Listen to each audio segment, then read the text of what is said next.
Alright, this is Jonathan with a quick screencast for Abacus Surfaces. I have a product right now and I'm not sure what you're trying to do as far as adding other colors, but I do have here the colors. You change them and the price changes accordingly.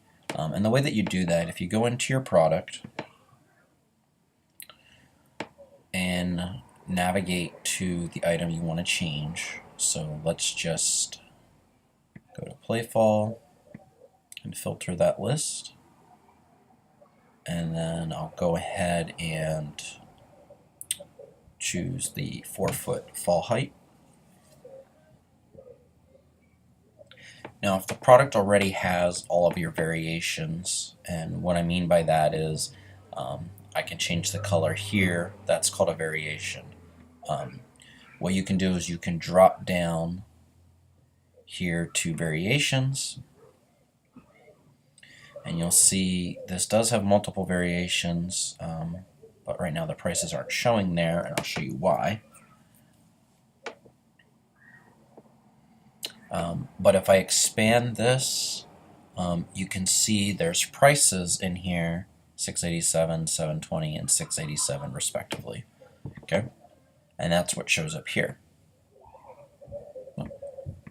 So green is a different price, $720.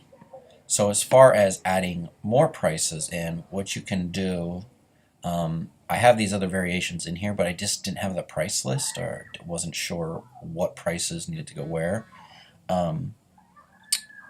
But if you have the series blue here and you want to add a price, so let's just, for this instance, let's just do $815. Okay, I'm going to go ahead and update that, and go ahead and hit refresh. Okay, and now when I select that blue series, so if I select one of those, okay, any of those, I select the blue series, now $815 is the price. So it's that simple. Now if a product does not have the variation that you need in this list, what you have to first do is go to attributes, and we have this attribute here, so we can expand that, and you have colors in here, so all of those colors should be in there. If you're missing a color, you can come in here, you can click, and it will bring up the list of all the variations that are available.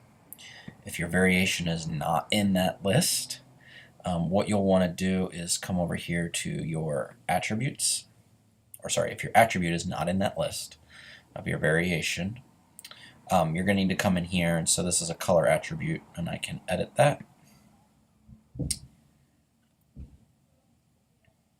Oh, sorry, went to the wrong place. We're adding an attribute.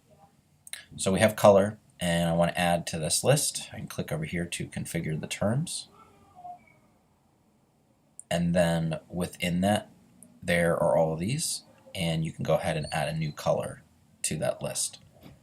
So hopefully that makes sense. I know that was a lot.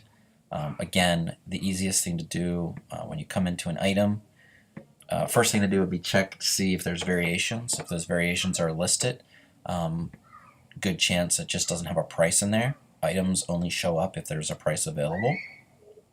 Okay. If that variation isn't there, make sure you go through all the pages up here. If that variation isn't there, go back to attributes and make sure that it's in this list. If it's not in this list, you can just click. It'll open up the available attributes that we've already created. Okay, so you can click one of those and add it to that list. If it's not in this list, that's where you're going to come over here to attributes. You click on that little dotted circle, and then that brings up this list, and then what you want to do is you want to put in that new color there. So hopefully that makes sense. Let me know if you have any questions. Alright, thanks. Bye.